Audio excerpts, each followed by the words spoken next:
Meu nome é Osíris Boscardim Pinto, natural de Curitiba, estado do Paraná, nascido a 19 de janeiro de 1927. Contei diversas vezes a minha história. Hoje eu vou fazer uma síntese do que já fiz, aliás, nesse mesmo lugar.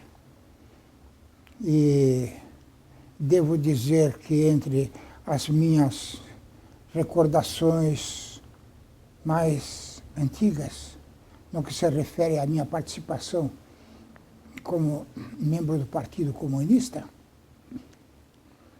entre as minhas recordações, eu disse, e entre as que são também umas das mais queridas, é aquela que se refere ao meu primeiro contato com o pessoal do partido, quando eu frequentava a célula Leocádia Prestes, na rua Comendador Araújo, há muito, muito tempo atrás, mais de 70 anos agora, posso dizer. Sim, mais de 70 anos. Foi ali que eu conheci alguns operários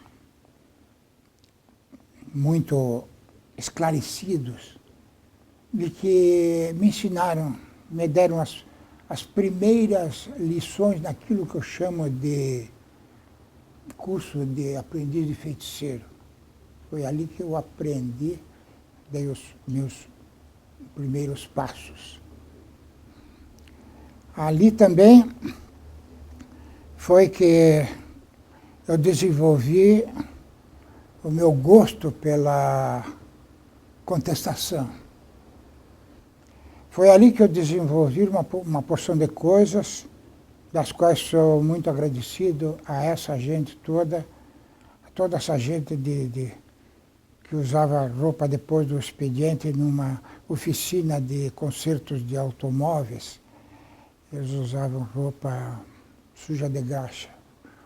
Foi com eles que eu aprendi as coisas que importavam, que me empolgaram.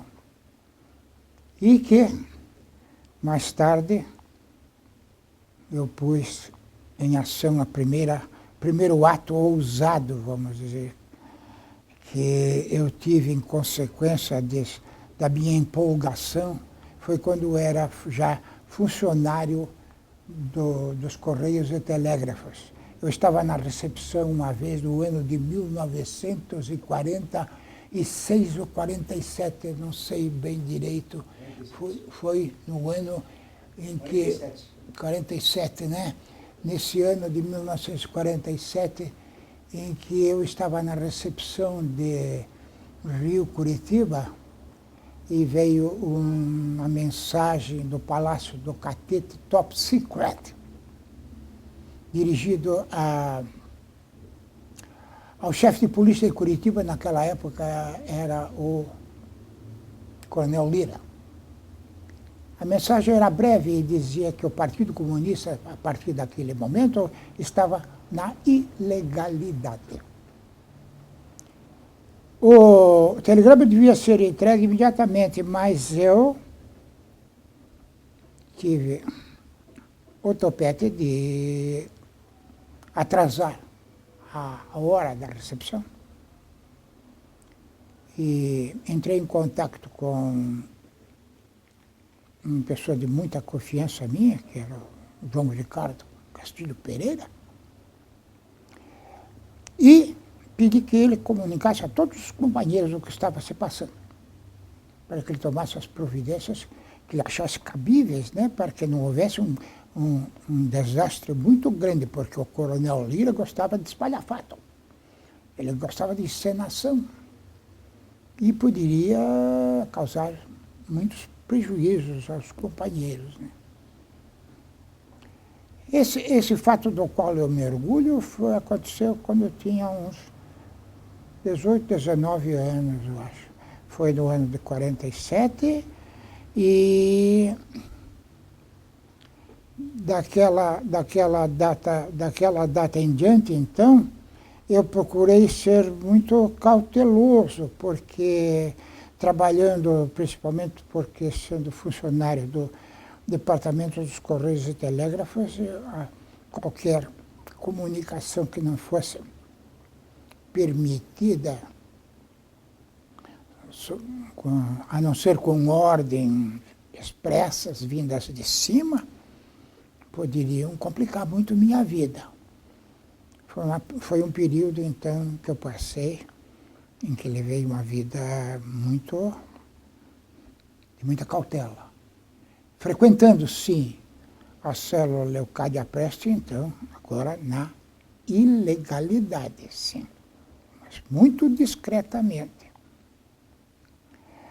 Não voltei a uma atividade assim, aberta e intensiva, porque, terminado o meu curso de odontologia, eu fui para o interior do Paraná e lá tive contatos com muito pouca gente que cultivava as minhas ideias, ou que simpatizava com as ideias de esquerda. Antes, porém, eu fiz uma prolongada permanência num curso de aperfeiçoamento odontológico no Rio de Janeiro. Lá, sim, conheci algumas figuras que guardo na minha lembrança, que são muito queridas para mim, que me ensinaram muita coisa. Entre eles está o filósofo Eliezer de Menezes e aquele pintor, filósofo também, pessoa de destaque dentro do partido, que era Francisco Aquarone. Eles me ensinaram muita coisa. E quando eu vim de retorno para o Paraná, me estabeleci primeiro na cidade de Apucarana, onde eu conheci essa figura que está na minha frente, né? Que foi meu aluno. Foi meu aluno dessa brincadeira perigosa, né? Também. Mais de subversão do que de outras coisas. E, desde aquela época, nunca mais nos desligamos, né, Narciso? Foi um período glorioso aquele, em que conheci em Apucarana também, figuras que nem o Idésio Brianese, de saudosa memória, outras Reis Oliveira, né? São figuras que jamais podemos esquecer, pela coragem, pela inteligência, pelo espírito de luta. São pessoas que ficarão para sempre na minha lembrança como padrões de excelência humana. Eu me lembro, e disso o Narciso gosta que eu recorde, não poderei deixar de recordar, a época em que eu fui presidente do Sindicato dos Trabalhadores Rurais de Piabiru. Como presidente do sindicato, eu não tinha muito o que fazer. Eu mais dava apoio ao trabalho do Deodato, um caboclo semi-analfabeto, mas que tinha um espírito de liderança extraordinário. E eu cedi uma parte da sala de fundo da minha prótese, e ali ele desenvolveu os trabalhos do Sindicato dos Trabalhadores Rurais. O sindicato progrediu de tal maneira e chamou a atenção principalmente dos congregados marianos, lá da cidade onde eu era, então, um dietista e tinha bastante destaque, né? Tinha bastante destaque não só como dentista, como partícipe que fui de muitas atividades sociais, entre elas de músico, eu era muito ligado com a igreja. Eu era muito ligado com a igreja, tocava música sacra na igreja, né? E era muito bem recebido ali. Mas eles não sabiam, e eu não podia desconfiar, que pudesse acontecer uma coisa muito desagradável, que foi uma passeata que aconteceu, Marcha da Família com Deus e pela Liberdade. Eles eram congregados marianos. Eles fizeram a passeata, pararam nos fundos do meu consultório, uma hora que já estava encerrando o expediente, e bradavam: abaixo o comunismo ateu. E aí eu fiquei sabendo que era comigo. E ameaçando botar fogo no meu consultório, que era uma casa de madeira, né? Eu, então, apanhei uma pistola, que era mais uma pistola que parecia brinquedo do que uma arma de fogo, propriamente dita. E ameacei, então, os manifestantes com essas palavras: o primeiro que quiser fazer alguma gracinha, ameaçando tocar fogo no consultório, eu prometo que hoje mesmo estará com nosso Senhor Jesus Cristo no paraíso. E apontei, então, a pistola para eles. O grupo se dissolveu calmamente. Eu voltei às minhas atividades, mas ficou dali em diante patenteado, a patente que eu não poderia mais continuar as minhas atividades em Peabiru. As pessoas tinham medo de mim. Os congregados marianos conseguiram o intento deles.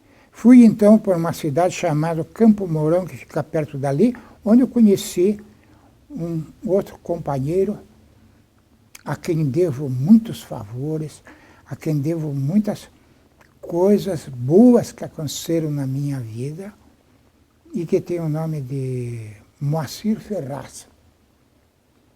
Moacir Ferraz foi ali que eu conheci, em Campo Mourão. Ele era também presidente do Sindicato dos Trabalhadores Rurais, ali em Campo Mourão. Mas não demorou, não fiquei muito tempo em Peabiru. Eu encontrei um jeito cômodo e recomendável de voltar para a cidade onde eu havia iniciado minhas atividades como dentista e professor. E essa cidade foi Apucarana, onde durante muitos anos desenvolvi as minhas atividades principalmente como professor. Como dentista, não, porque logo interrompi a minha atividade como dentista, me dedicando exclusivamente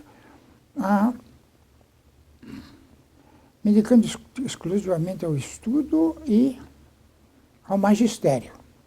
O meu objetivo agora, os meus objetivos eram outros. Mas sempre adotei uma atitude discreta, uma atitude que não fosse ostensiva e que não prejudicasse a minha carreira, né? Ali fiquei em Apucarana até um dia, sempre tem esse dia, que me disseram: é melhor você procurar outro lugar para viver e morar, porque aqui vai ficar difícil a tua vida. Vim então para Curitiba. E aqui tive a acolhida de uma mulher que faço questão de mencionar, chamada Ivete Torres Ribeiro, que era diretora do ensino médio naquela época. Ela me acolheu, me deu o amparo e durante algum tempo morei na casa dela, até que um dia fui surpreendido com a presença do Codidói. Codidói foi me visitar na casa dela.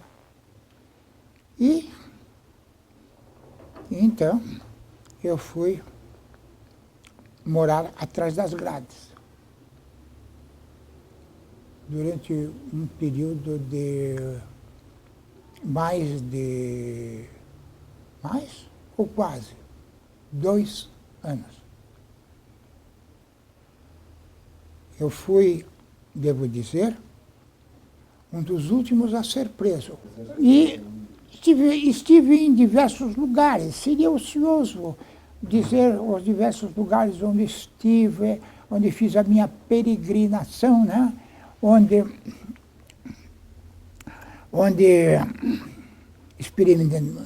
experimentei emoções muito fortes, no começo com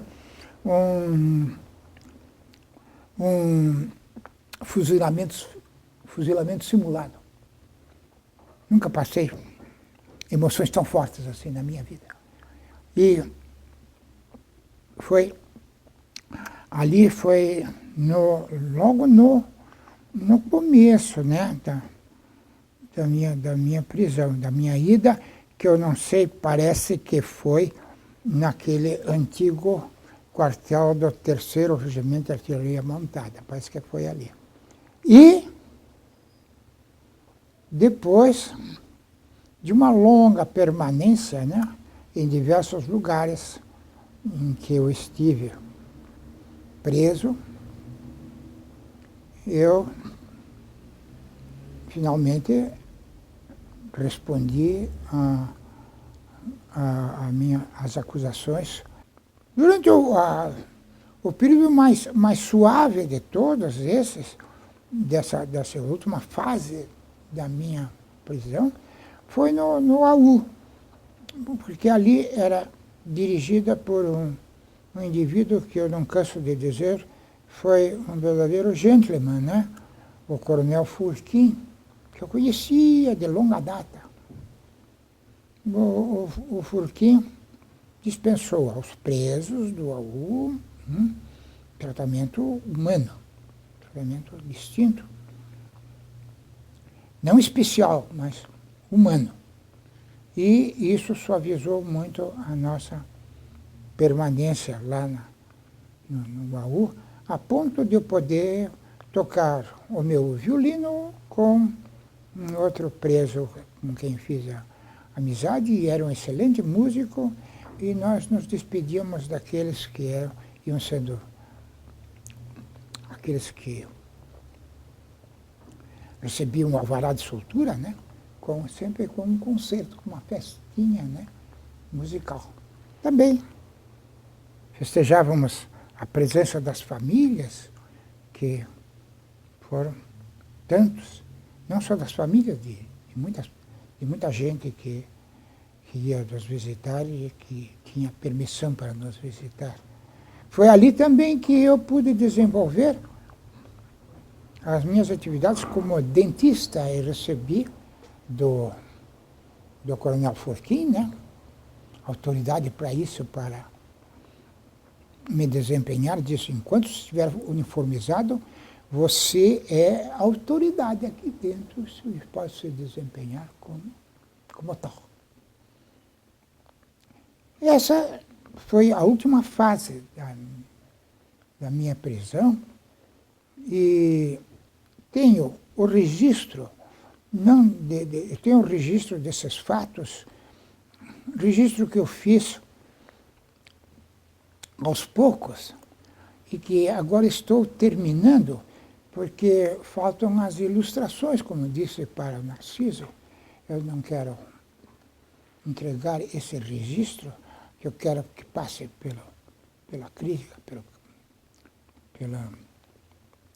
faça observações críticas e correções dos fatos que ali relato, né? E que dizem respeito nem tanto à minha pessoa, dizem respeito a muita gente que me amparou, me apoiou moralmente, materialmente, e muitos dos companheiros que estiveram comigo em diversos períodos e que são inesquecíveis. É a história, por assim dizer, mais deles do que minha, porque eu me reservo ao direito de ser um relator dos fatos que presenciei durante o meu período de encarceramento. Em Apucarana, quando eu cheguei para trabalhar em odontologia e fiquei alguns anos trabalhando como dentista e também como professor, porque foi ali que eu iniciei a minha atividade como professor, em Apucarana. Em que ano foi isso? Isso foi no ano de 1953, 55, por aí. Não posso dizer com exatidão, a não ser que consulto meus alfarrábios, né? Daí posso dizer com exatidão. Eu fiquei ali em Apucarana, mas eu fiquei no primeiro estágio, vamos dizer assim. Primeiro estágio. Eu fiquei lá uns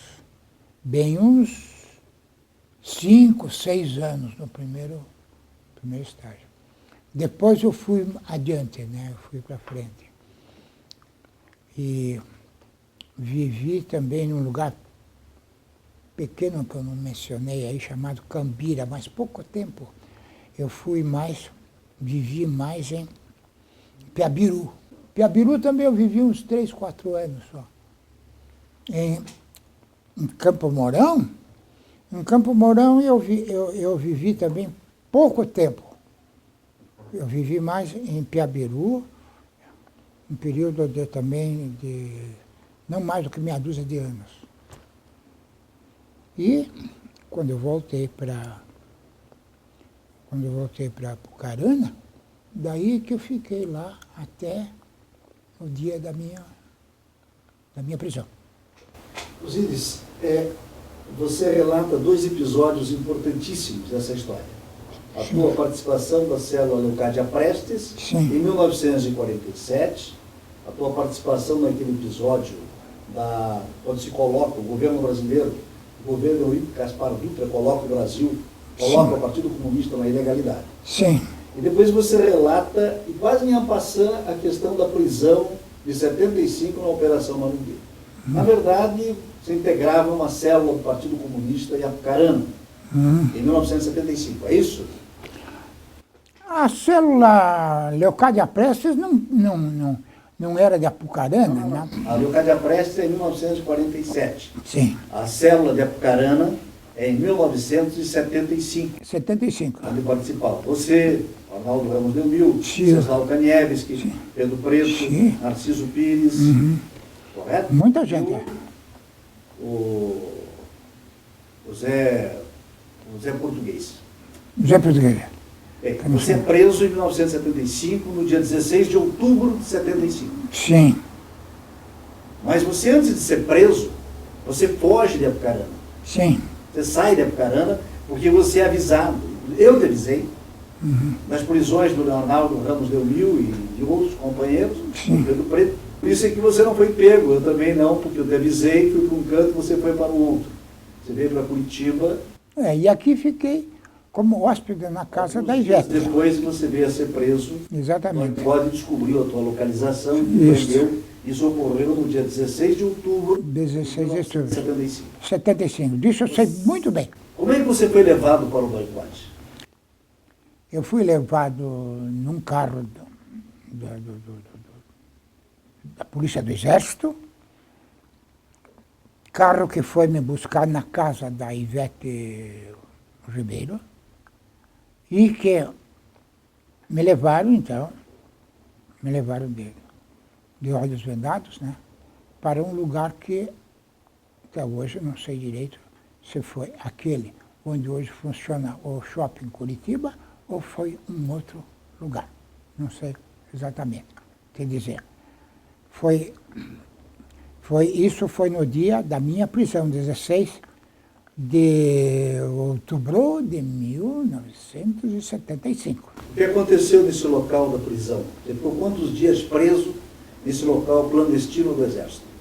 Eu fiquei nesse local pouco tempo, com outros companheiros que eu não conhecia, a não ser o Noel Nascimento. Foi o único que conheci que estava preso comigo, que no passado eu tinha participado com ele de muitas aventuras também, subversivas. E fiquei nesse local, não sei quanto tempo, não foi muito tempo, não. E depois nos levaram para um lugar que eu penso que tenha sido a Rua Barão do Rio Branco, lugar onde eu fiquei preso durante alguns dias também. Mas ainda no doicode, como é que você foi tratado no doicode? No doicode não fui tratado de um modo violento, não. Eu posso dizer, a bem da verdade, que durante o longo período que estive em diversos lugares, estive preso em diversos lugares, eu nunca sofri sevícias, isto é, maus tratos físicos.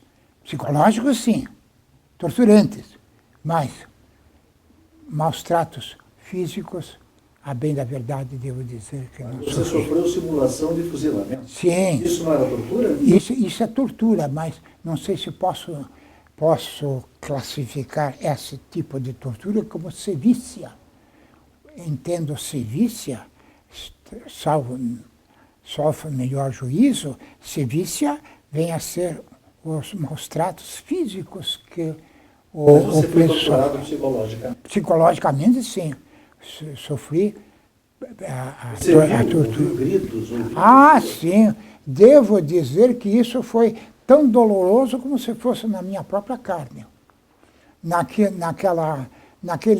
lugar que nós chamávamos de Trenzinho do Marumbi, eu vi gritos lancinantes de muitos dos meus companheiros que eram vizinhos de célula, né? De vizinhos de célula, não, de cela. Eu vi muitos. Não fui testemunha, então, ocular, fui testemunha, não tanto ocular, vamos dizer, mas auditiva. Eu fui testemunha auditiva, porque do que aconteceu com meus companheiros, eu só conheci as consequências, né, dos ferimentos que pude ver em alguns dos meus companheiros, alguns dos quais estavam na mesma cela em que eu estava, esperando minha vez de ser também assim maltratado. Mas nunca aconteceu isso comigo, não. Eu nunca sofri sevícia. Você conheceu, lembra de algum dos torturadores? Sabe o nome de algum desses torturadores? Dos torturadores, não sei se posso chamar de torturador, aquele capitão Romariz. O capitão Romariz até é meu amigo, fui tocar em festa na casa dele, num dos dias que antecederam a minha prisão. Não sei se eu posso chamar o capitão Romariz de... Mas ali no doicode? Ali no doicode também eu reconheci. Ali estava muito visível, né? Um baixinho, que era capitão e chefe de polícia lá em Apucarana, como era o nome dele, e que todo mundo conhecia como Pítara. O sobrenome não sei. Era da Polícia Civil? Ele era da Polícia Civil e prestando serviços ao doicode, né? Foi também... Conheci muito bem essa peça, né? Estive diversas vezes em contato com ele, mas não mais do que isso. Não me lembro de mais ninguém, a não ser esses dois militares, né? O Romariz. Depois do doicode você vai para o DOPS, depois do DOPS você vai para a Polícia Militar. Polícia Militar. Lá você faz greve de fome. Como é que foi essa greve de fome? Essa greve de fome, da qual você conhece muito bem o que você passou, foi uma greve que é histórica, né? Sim. Porque nós resolvemos, Narciso e eu... Vamos lá, vou te ajudar aí, né? Narciso e eu resolvemos fazer uma greve de fome em protesto pelo modo, do modo severo com que nós estávamos sendo tratados pelo pessoal da Polícia Militar. Bem, a greve, estabelecido que os companheiros todos iam fazer greve, não era uma coisa que se dissesse tem que fazer, senão será considerado um traidor, um indivíduo desprezível, coisa nenhuma. Porque havia muitos companheiros nossos que eram doentes, tinham deficiências, tinham coisas que... E é compreensível que muitos indivíduos não são capazes de ficar muito tempo sem comer, né? Ou sem beber. Nós fazemos a exceção, né, Narciso? E o que eu me lembro é que eu fiquei mais de três dias, ou mais de 3 dias, e você também. Foram 10 dias. Bom, deixa eu me apresentar, meu nome é Narciso Pires, Antônio Narciso Pires de Oliveira. Fui companheiro de prisão do Osíris Boscardim Pinto e testemunhei esse processo, passei pelos mesmos episódios mais ou menos que ele. Também fui preso no dia 16 de outubro. E nesse episódio da prisão, o Osíris, nós ficamos em greve de fome por 10 dias seguidos. 10 dias? 10 dias. Nem Terminamos a prisão com você sendo conduzido para o hospital, lembra-se? Sim, sim. Eu estava num estado de debilidade tamanho que eu não podia ficar em pé. Então fui levado, arrastado à presença do médico, que disse, leve esse rapaz imediatamente para o hospital da polícia, que fica naquela curvinha ali daquela rua, não sei o nome. E lá no hospital da polícia, o que eles fizeram é me amarraram numa cama, num quarto que tinha grades, com um policial armado de metralhadora dentro do quarto, que essa ostentação, essa coisa, que não tinha cabimento, né? Eu não tinha força nem para levantar o braço. E outro guarda, também armado, na parte de fora, no corredor. E ali eu fiquei e me recusei a tomar alimento, me ofereceram. Daí, então, o que é que eu fiz? Soro. Me amarraram à cama e tive que receber, fui alimentado com soro durante algum tempo. Eu não sei quantos dias fiquei lá, se 3 ou 4 dias. O que eu sei é que quando eu voltei para o coletivo, eu vi aquelas fisionomias taciturnas, né? Lá passeando de um lado para um outro, como se fossem almas penadas. Disso é que eu me lembro quando eu voltei para o coletivo. Mas foi uma época que nós estávamos com uma raiva tão grande, né? Revoltados de tal maneira com o que acontecia, que nós seríamos capazes até de passar uma temporada maior do que essa, né? Sem tomar alimento. O quartel cedeu às nossas reivindicações e aí nós paramos com a greve. Quais reivindicações? As reivindicações eram um tratamento humano mais digno. Nós estávamos sendo tratados de forma completamente desumana, degradante, e exigimos que recebêssemos um tratamento melhor. E entre outras coisas, a causa desse tratamento, entre outras coisas, está no fato de que nós, subrepticiamente, né, e com a conivência da Polícia Federal, dávamos nossas fugidinhas. Essa é uma outra história para fazer abordagem, mas a verdade é que nós recebemos um tratamento sempre muito pesado na Polícia Militar. Na Polícia Militar. Sempre foi. Tanto que, inclusive, passamos 9 meses dormindo com a luz acesa, com o serviço secreto ao nosso lado ali, nos vigiando, nos controlando o tempo todo. Sol. Nós tínhamos 1 ou 2 vezes por semana, quando tinha sol, e o Regimento Coronel do Cid, você lembra? É que fazia a segurança do sol. com cachorros, com armas, com o uniforme da tropa Há de uma, choque. há uma passagem aí muito interessante e comovente para mim. É que uma ocasião que eu estava tomando sol, estendi meu colchão lá fora, né? Solzinho bom, e estava tomando sol, quando um daqueles guardas ali da polícia se aproximou calmamente, olhou para mim e disse: "O senhor não é o professor Osíris?" O meu nome, naquela época, era Osíris. Olhou para mim: "Professor Osíris, o senhor, eu vou fazer alguma coisa pelo senhor, não posso ver o senhor nessa situação aí." Digo: "Menino, escute mais uma lição do seu professor. Fazer conta que você nem conversou comigo e suba na minha frente imediatamente para não acontecer nada com você." Isso foi uma das passagens assim queridas que eu tive no meu período assim, que me tocou a sensibilidade, né? Porque ele tinha sido meu aluno em Piabiru.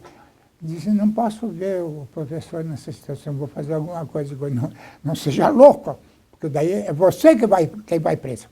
E outra passagem também muito querida, já que você falou dos acontecimentos do tratamento que eu tinha, eu era tratado de um modo, de uma consideração muito grande pelo chefe da segurança ali onde é que era? Na polícia. Na Polícia Militar? Na polícia militar, pelo chefe do, como é que se chama? Segurança. E uma vez, isso me tocou a sensibilidade. O filho do chefe de segurança, que era um menininho de 5 ou 6 anos, por aí, tinha dor de dente. A polícia tem o pessoal deles para atendimento, mas o pessoal deles de atendimento, naquele dia, não queria nada. Não. Desde que eu assumi as funções de dentista, nem aparecia lá. Isso foi na prisão provisória de Curitiba? Sim, isso foi na prisão provisória de Curitiba, quando você assumiu isso, não foi na Polícia Militar, quando você assumiu eu confundo, assumiu a... Eu confundo os lugares.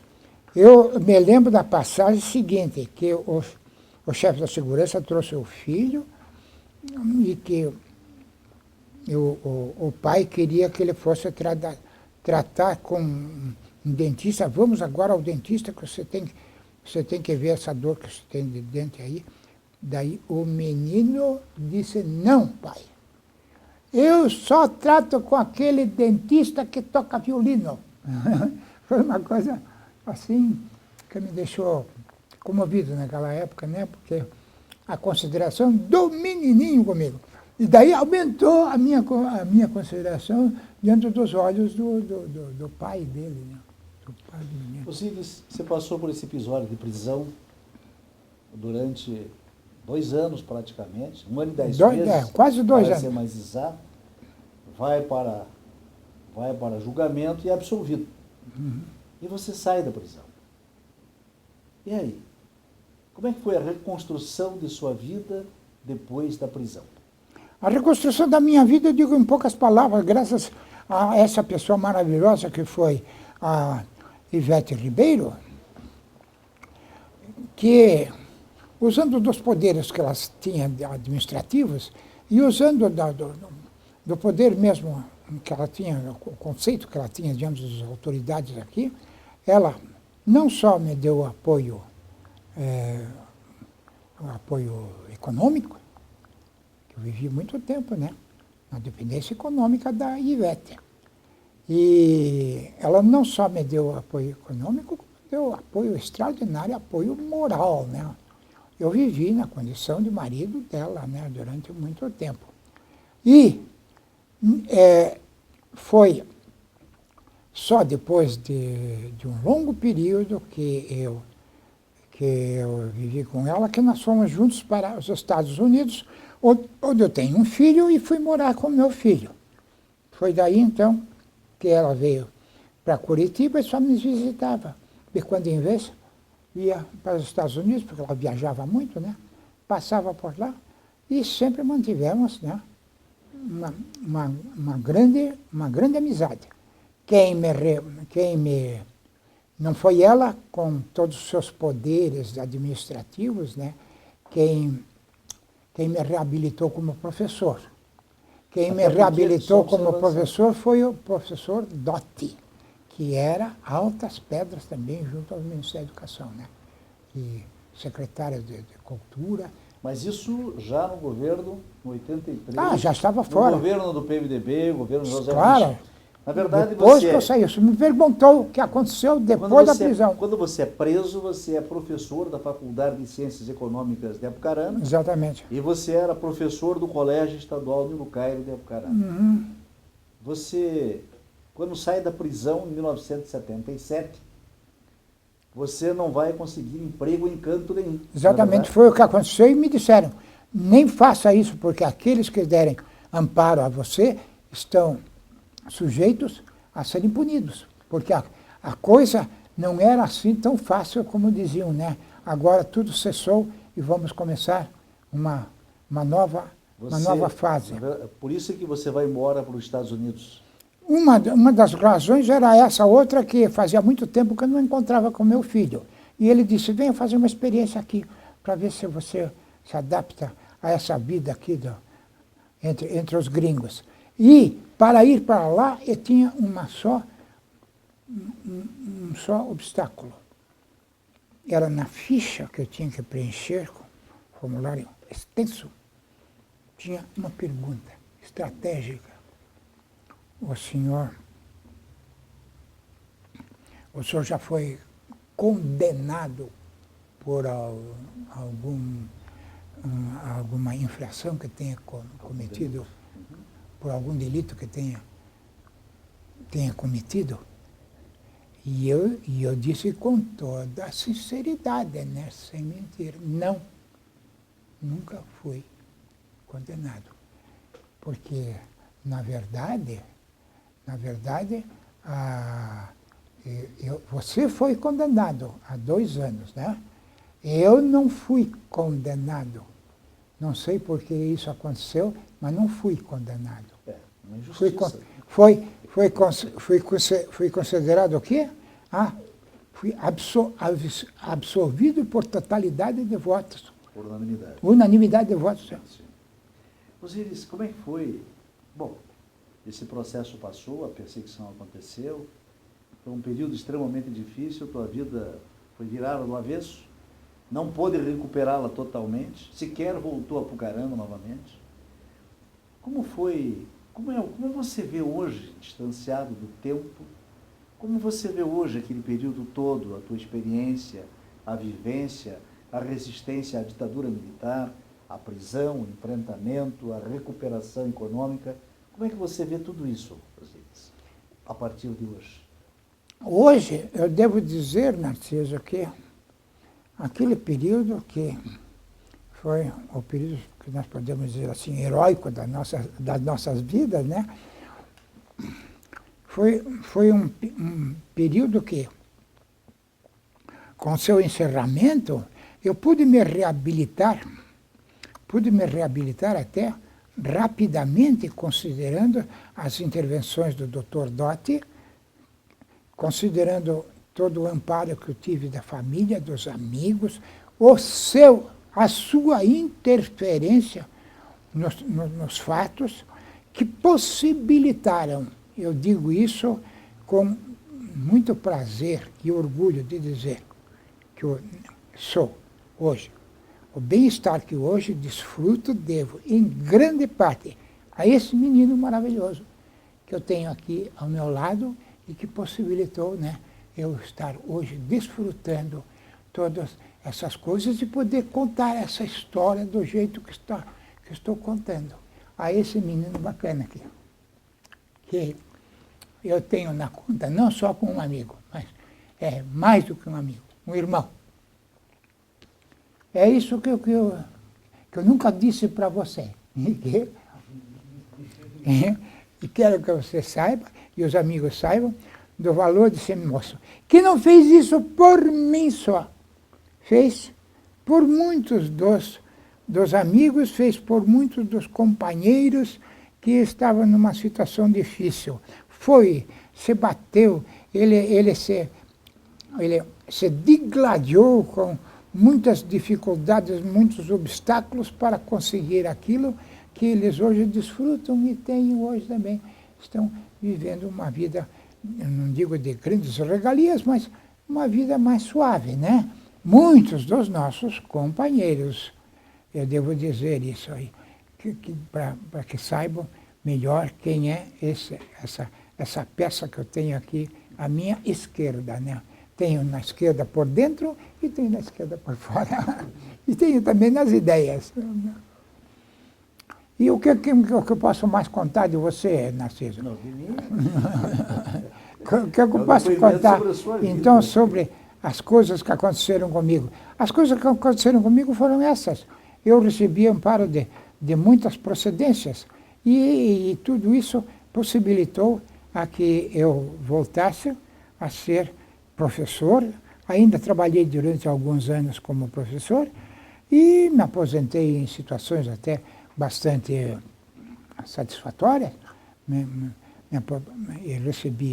Recebi indenização pelos anos que estive preso, fora de atividade, né?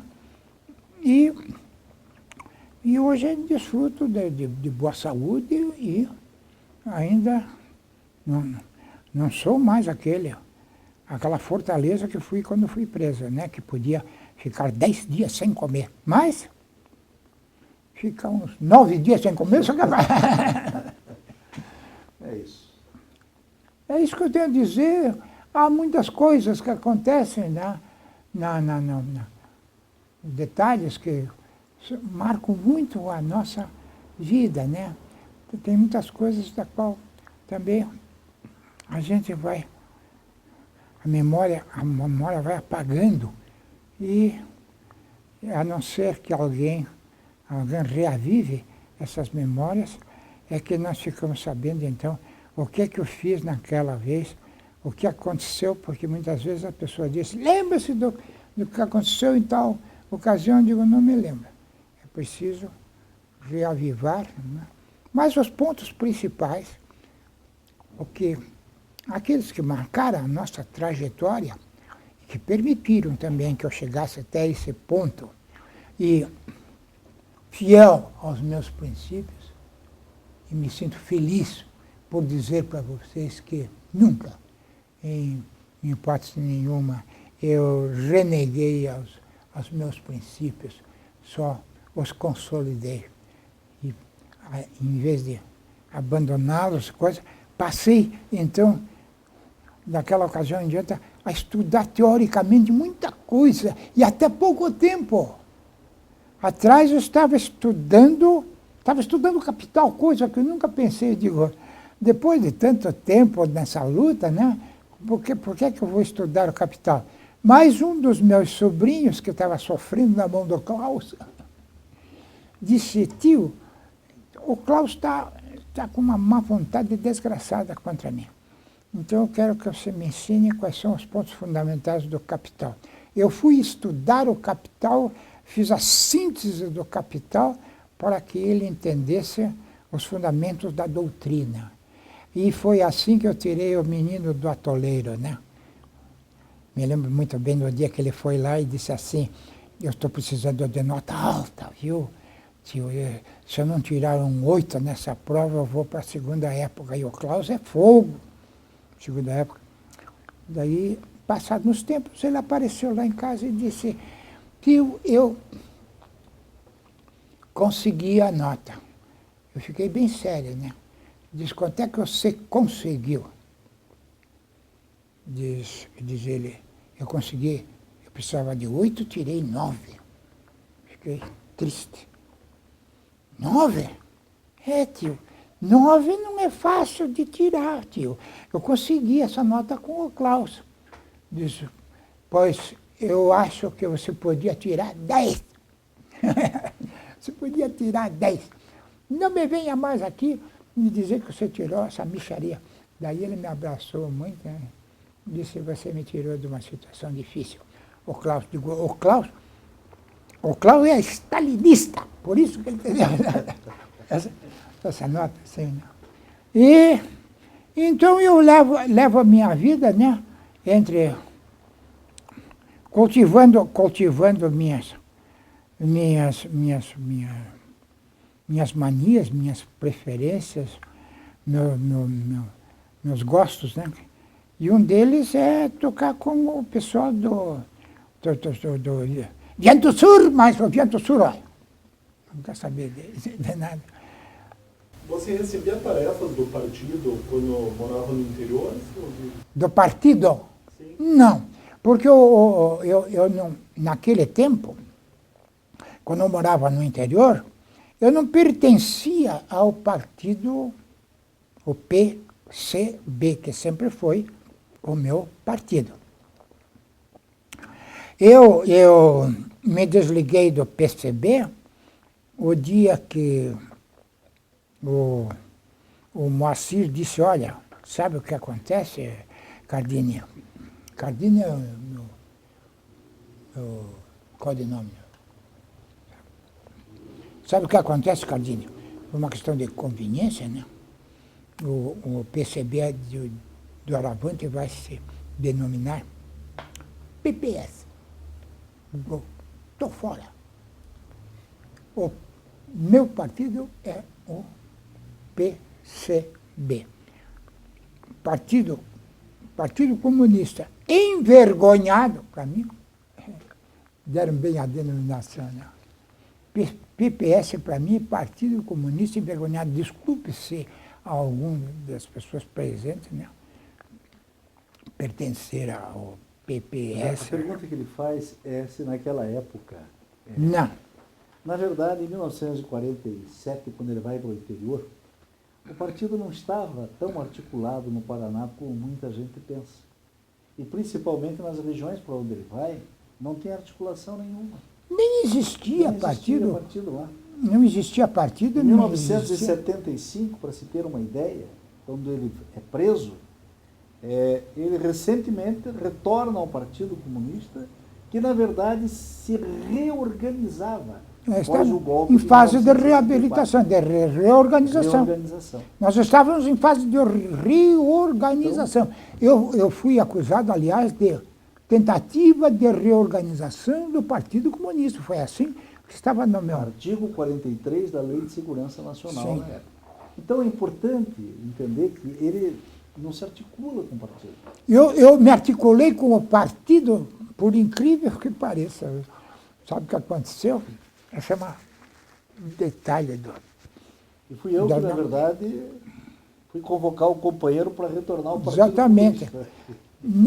No Texas, Estados Unidos, eu conheci um rapaz que tinha inclinações, tinha um gosto pela esquerda muito acentuado, né? E um dia ele disse, Cardini, eu vou levar você agora num lugar que você não vai acreditar o que vai acontecer. E ele me levou ao encontro de companheiros do Partido Comunista Norte-Americano. Eu convivi com o pessoal do Partido Comunista Norte-Americano. E o pessoal do Partido Comunista Norte-Americano não é de brincadeira, não brinca com esse serviço. A figura de destaque que eu conheci lá era da Nicarágua e tinha participado daquela luta, né? No tempo do Romero, lembra-se? Somoza. Somoza? Quando assassinaram o Romero? O Romero era o bispo. O bispo, Somoza, era do tempo do Somoza. Somoza. Conheci, então, figuras assim, né? Do Partido Comunista, eles me receberam, né? Apesar de terem muita confiança no meu companheiro Paulo, eles me receberam assim, receiosos. Foi só com o tempo que o Paulo disse, não, o jeitão dele é assim de traidor, mas ele é boa pessoa, sabe? Podem confiar nele.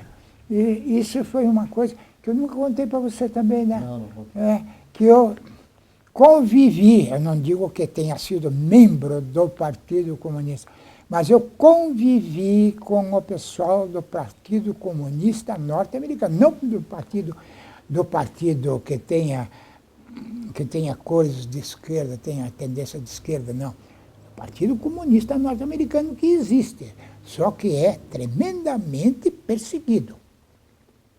É muito difícil ser do Partido Comunista e declarar eu sou do Partido Comunista, porque existe liberdade de expressão, né? Existe liberdade de participação política e existe o partido, só que a atuação dele é muito fraca, muito fraca. E o que posso contar também curioso daquela época é que no aniversário do mártir Luther King, como é o nome dele? Martin Luther King. Martin? Martin Luther King. Martin Luther King. Tem uma sede, um lugar, né, que é de reunião de todos os indivíduos que querem fazer manifestações políticas liberais e que é frequentado por muita gente da esquerda, porque, ao contrário do que muitos pensam, não são poucos os adeptos, os entusiastas das ideias de esquerda dos Estados Unidos.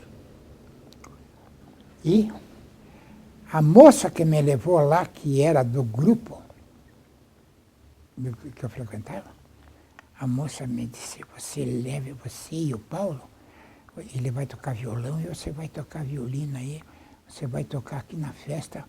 E daí se aproximaram o pessoal da cinematografia. Quando o pessoal da cinematografia se aproximou, nós estávamos tocando, não sei o que nós estávamos tocando, né? E estava cheio o salão. Daí o Paulo disse, bater em retirada pela porta da esquerda, imediatamente, porque pode complicar a nossa vida, né? Porque nós estávamos como clandestinos nos Estados Unidos, mais isso. Subversivos e clandestinos nos Estados Unidos, imagine. Daí saímos por debaixo da mesa, não sei como é que foi, e as escondidas escapulimos de lá. Foi um desses atrevimentos que eu tive, depois disso, muito tempo depois que tinha saído da cadeia, claro. Mas que foi um gesto, né?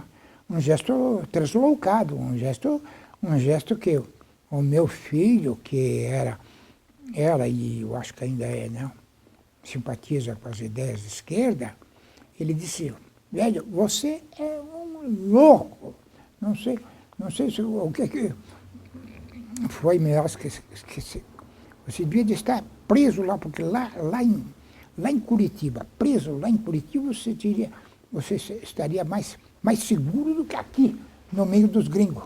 Brincando de comunista aqui no meio dos gringos.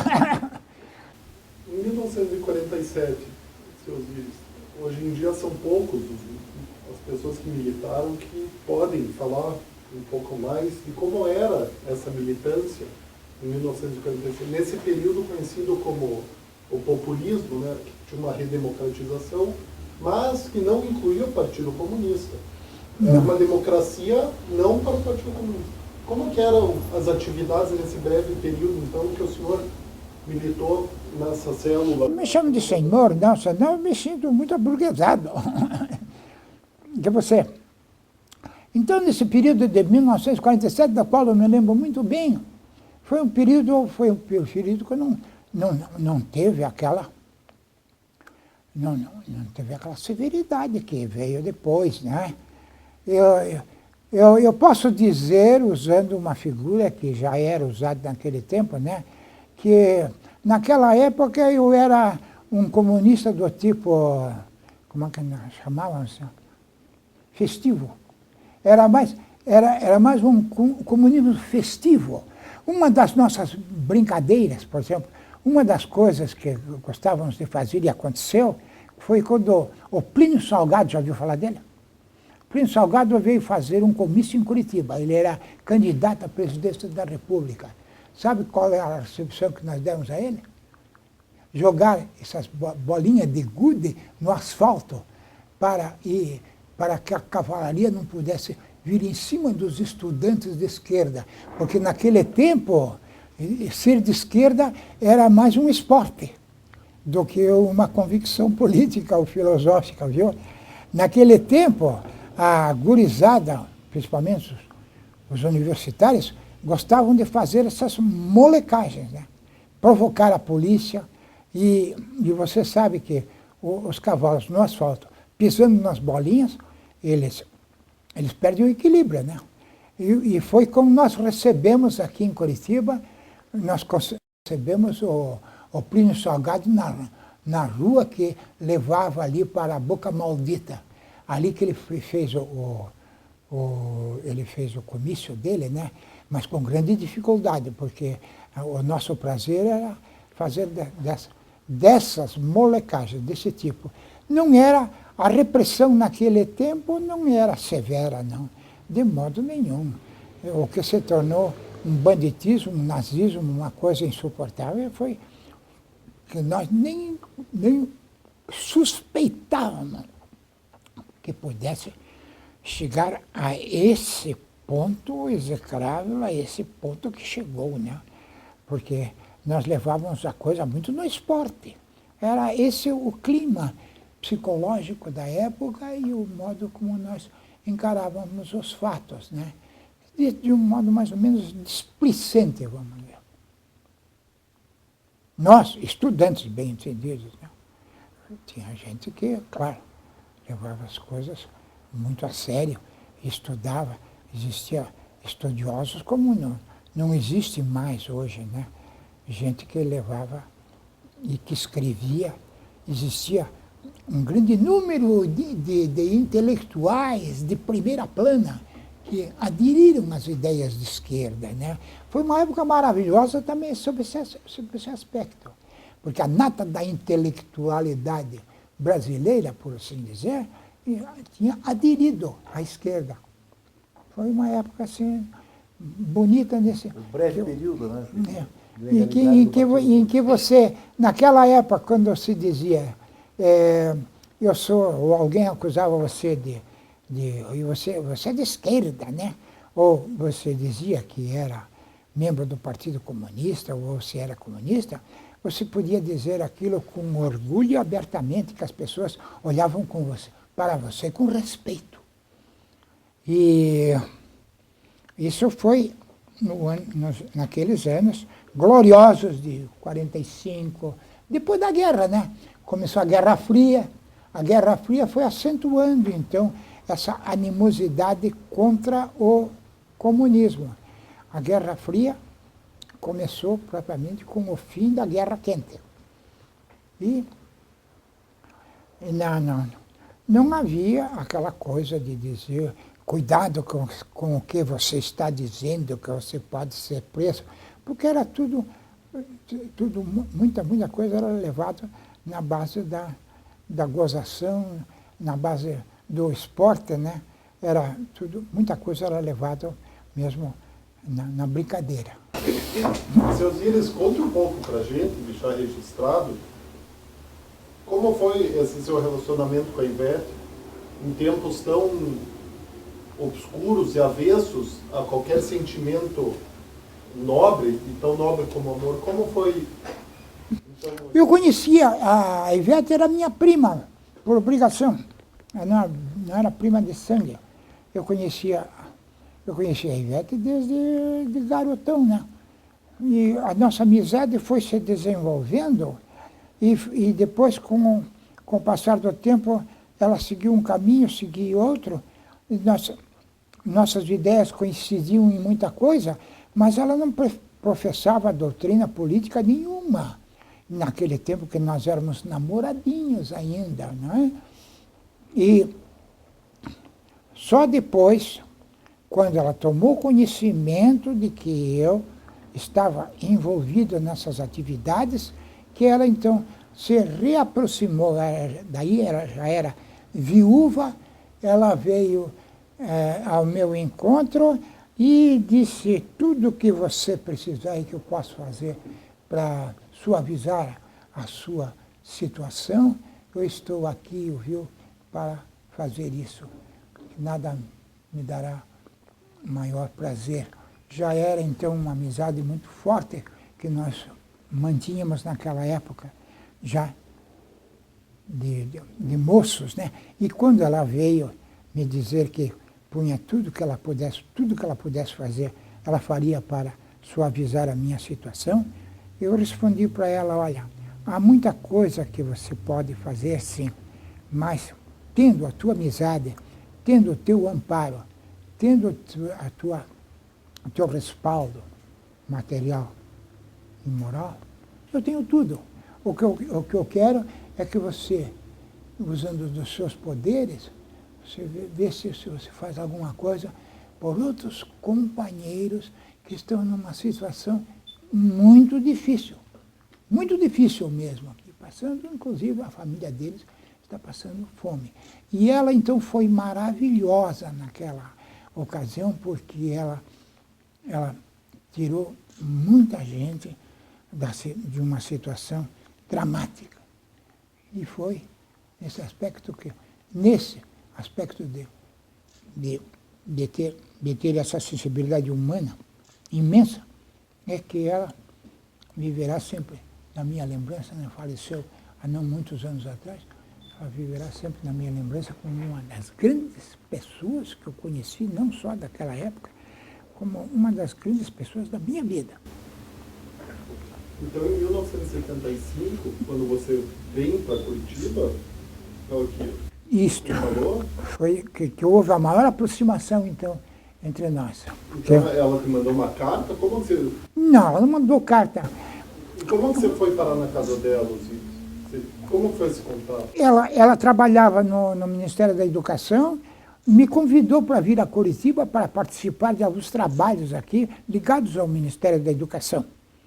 E eu, então, aproveitei naquela ocasião e eu vim para essa finalidade, para trabalhar num projeto que ela tinha em mente, em que ela dizia: você pode ser muito útil aqui, principalmente na seção de ilustração do trabalho que nós estamos desenvolvendo, que eu sou desenhista nas horas vagas, sabe? O trabalho que estou fazendo aí, por exemplo, de essas memórias de um subversivo, não sei se é esse o título que eu vou dar ao trabalho, tem ilustrações, caricaturas, retratos de alguns companheiros, né? Inclusive o Narciso, que não podia faltar, né? E eu então participei desse trabalho de ilustração do trabalho que ela mandou organizar e que tinha Curitiba como ponto de partida. Esse trabalho depois se espalhou por outros estados, teve recepção pela Secretaria de Educação de outros estados, e naquela vez, então, eu trabalhei intensamente nesse trabalho e era hóspede na casa dela. Foi assim que eu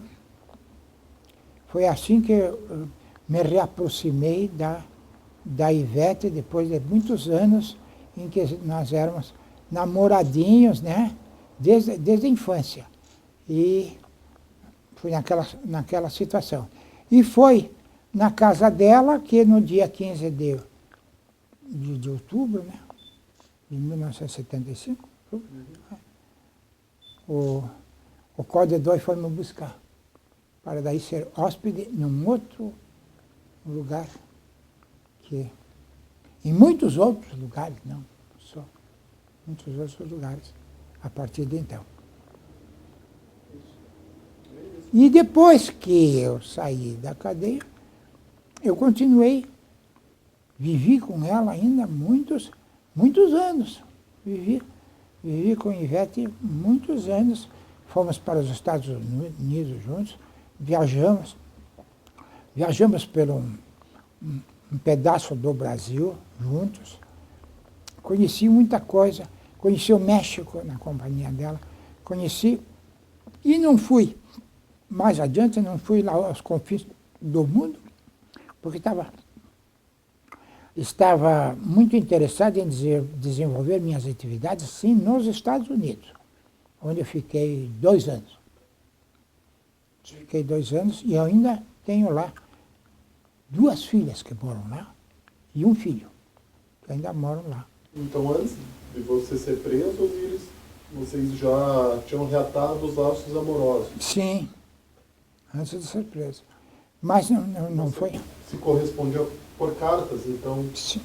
com ela durante a prisão? Não, éramos amigos assim, de nos encontrarmos, né? Esporadicamente. Até um dia que... Mas uma questão... A mentalidade naquela época, em 1947, 1945, naqueles anos, né? Nós entendíamos as coisas de um modo que os jovens hoje entendem completamente diferente. Então nós que éramos namorados, mas namorados conservando um certo distanciamento, entendeu? Era mais uma amizade muito forte. Depois, com a morte do marido dela, depois de muito tempo, é que nós passamos a viver mesmo maritalmente. Muito obrigado. Quem agradece sou eu pela oportunidade que tive de contar aqui um pedaço dos acontecimentos, né? E peço desculpa pelas falhas, pelas omissões, né? É que a vida não tem significado nenhum, nem pode ter, se você não cultivar um ideal de fraternidade humana. E esse ideal de fraternidade humana eu encontrei ainda quando eu era bastante moço, quando eu era quase um menino. Eu encontrei com as ideias marxistas. Elas foram crescendo dentro de mim. E foram elas que me deram ânimo para eu desenvolver muitos projetos de vida e acreditar que vale a pena lutar por um mundo melhor. Um mundo em que todos os homens tenham um lugar ao sol, em que todas as pessoas possam realizar os seus sonhos, que possam desfrutar das coisas boas que são aquelas que nos são trazidas através da espiritualidade.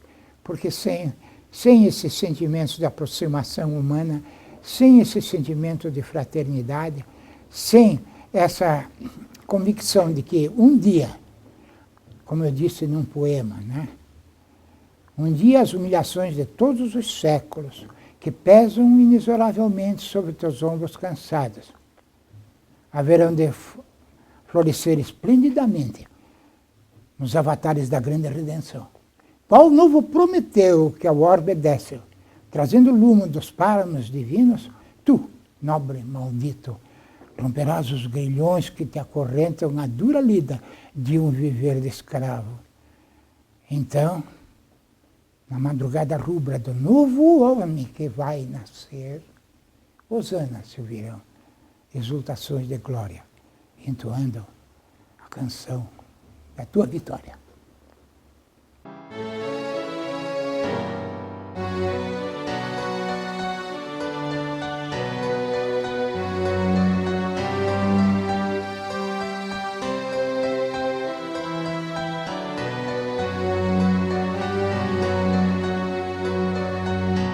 Ouça bem esta canção, ela fala pra você. Ela fala de um tempo que ninguém pode esquecer, de um tempo em que alguns homens impuseram a tirania, muitos outros responderam com a sua rebeldia. Os tiranos implantaram longa noite de terror, tentaram calar a todos, provocando muita dor. Censuraram a cultura e toda a cidadania, calaram toda a voz, promovendo a vilania.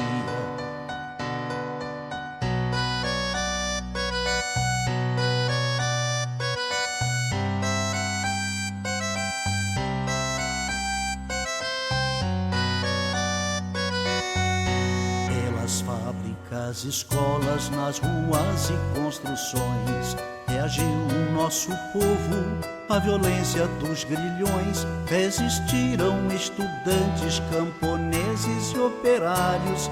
Foram homens e mulheres a enfrentar os sanguinários. 3 reis, Zé e Désio, Seixas, Isis, Marighella entregaram suas vidas pra vida ficar mais bela. Muitos outros foram mortos por lutar contra a opressão, ou desaparecidos, ou no exílio ou na prisão.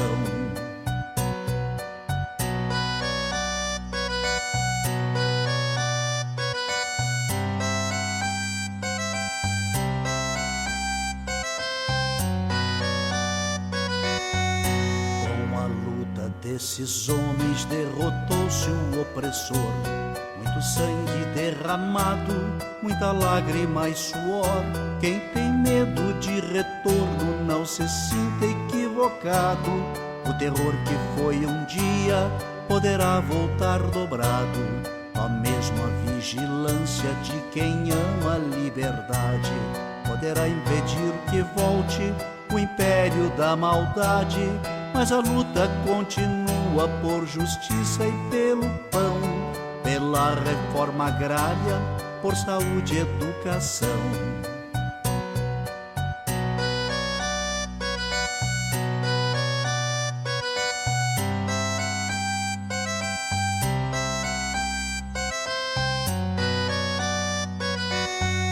A miséria ainda se espalha, a violência é assassina. Juventude sem futuro, a história nos ensina. Só unido nosso povo vencerá a exclusão. Um homem tendo por outro sentimento de união. O recado já está dado pro vizinho e seu irmão. Quando a luta cai, o outro estende a mão. Não se cale quem tem fome, quem tem sede de ternura, pois a vida favorece a quem luta com bravura.